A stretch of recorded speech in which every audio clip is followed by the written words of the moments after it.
வணக்கம். டி. முகைதீன் நசீஃப், முதலாம் ஆண்டு பிகாம் CA. இன்றைய செய்திகள். மாமலை போற்றுதும் மாமலை போற்றுதும். இந்தியாவின் மக்கள் தொகை 145 கோடி. அதில் தமிழ்நாட்டின் மொத்த மக்கள் தொகை 7.71 கோடி. இந்தியாவில் ஒரு ஆண்டு சராசரி மழையளவு தோராயமாக 1180 மில்லிமீட்டர் முதல் 1250 மில்லிமீட்டர் ஆகும். தமிழகத்தின் சராசரி மழையளவு 914 மில்லிமீட்டர் ஆகும். மழைப்பொழிவானது ஒரே சீராக இருப்பதில்லை. சில சமயங்களில் அதிகமாகவும் பல சமயங்களில் குறைந்தும் நிறைய முறை பெய்து விடுவது உண்டு. மார்கழி, தை, மாசி குளிர்கால மாதங்களாகவும், பங்குனி, சித்திரை, வைகாசி கோடை மாதங்களாகவும், ஆனி, ஆடி, ஆவணி காற்றுடன் கூடிய தென்மேற்கு பருவ மழைக்காலங்களாகவும், புரட்டாசி, ஐப்பசி, கார்த்திகை வடகிழக்கு பருவமழை காலங்களாகவும் வகுத்துள்ளனர். நீண்டு காணப்பட்ட மழை நாட்கள் மிகவும் சுருங்கிவிட்டன. பிப்ரவரியிலேயே வெயில் ஆரம்பித்து ஜூன், ஜூலை, ஆகஸ்ட் என நீண்டதொரு கோடை காலமாகவே மாறிவிட்டது. இந்த ஆண்டு செப்டம்பரிலேயே பல இடங்களில் வெயில் சலமடித்தது. இத்தகைய பருவ மாற்றங்களுக்கு காரணம் மனிதர்கள்தான். கடலில் இருந்து ஆவியாகும் நீரானது வானில் மேகக்கூட்டங்களாக திரள்கிறது. அவற்றின் மீது ஈரப்பதம் பட்டு குளிர்ந்தால்தான் மழை பொழியும். அந்த ஈரக்காற்றை மரங்களில் இருந்தே பெற முடியும். நம்முடைய வாழ்வாதாரத்திற்கும் சாலைகள் அமைக்கவும் வனங்களை அழித்தோம், வீடுகள் கட்டுகிறோம்.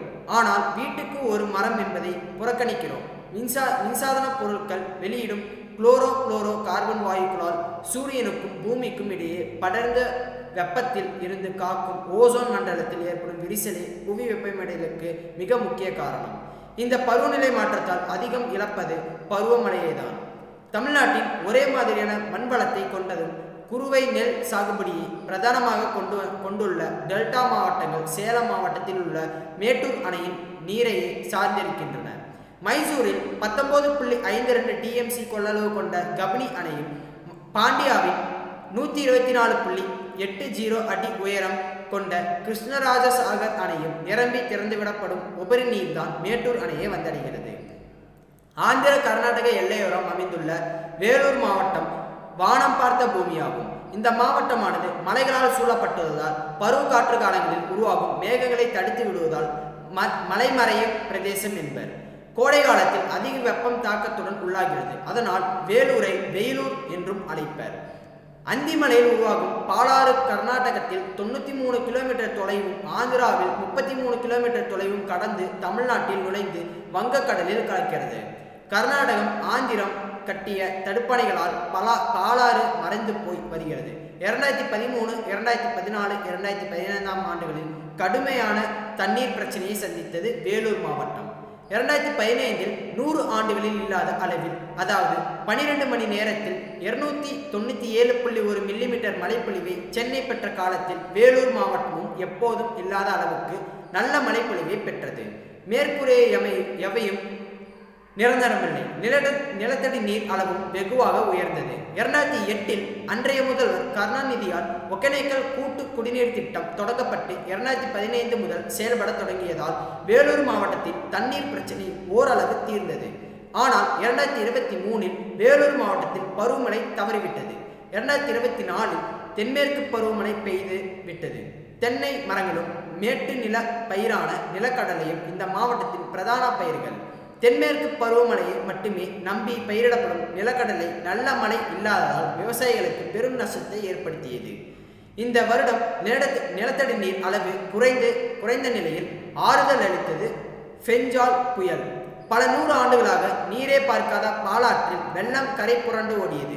100க்கும் மேற்பட்ட ஏரிகள் வேலூரில் இருந்த போதும் ஏரி குளங்கள் முழுமையாக நிரம்பியதாக தெரியவில்லை. மழைக்காலத்துக்கு முன்பாகவே ஏரிகளையும் மழைநீர் வரும் கால்வாய்களையும் அரசு தூர்வாரினால்தான் வேலூர் மாவட்டம் வறட்சியிலிருந்து மீளும். நிலத்தடி நீர்மட்டம் குறையாமல் இருக்க ஏரி குளங்களில் நீர் இருப்பு அவசியம். அன்றைய மன்னர்கள் நீர்வளத்தை பெருக்க ஏரிகளையும் குளங்களையும் உருவாக்கினர். மறைந்த முன்னாள் முதல்வர் காமராஜரின் ஆட்சி காலத்தில் பல அணைகள் குடிநீர் தேவை விவசாய நிலங்களுக்கு இன்றளவும் பெரும் பலனை அளித்து வருகின்றன. இந்தியாவின் நதிகளை இணைத்திருந்தால் பல கிராமங்களுக்கு குடிநீர் கிடைத்திருக்கும். விவசாய நிலங்கள் பயனடைந்திருக்கும். வெள்ள அபாயம் தடுக்கப்பட்டிருக்கும். நம் இயல்பு வாழ்க்கையை மழை பாதிப்பது ஒரு சில நாட்கள் மட்டுமே. ஆனால் பருவமழை தவறினால் நம் ஒட்டுமொத்த வாழ்க்கையும் பாதிக்கப்படும். மழைநீர் போகும் இடங்களை நாம் ஆக்கிரமித்து விட்டு மழையின் மீது பழி சொல்வது எந்த வகையில் நியாயம்? மழை நீரானது பூமிக்கு போக கடைசியில் கடலில் கலக்க வேண்டும். ஒவ்வொரு துளி நீரும் உயிர் துளியாகும். மழைநீர் சேமிப்பு கட்டமைப்புகளை அரசு உருவாக்க வேண்டும். வீட்டுக்கு வீடு மழைநீர் சேமிப்பை கட்டாயமாக்க வேண்டும். மாமலை போற்றுதும் மாமலை போற்றுதும் என்கின்ற இளங்கோவடிகள் சொல்படி மழையை போற்றுவோம். நன்றி.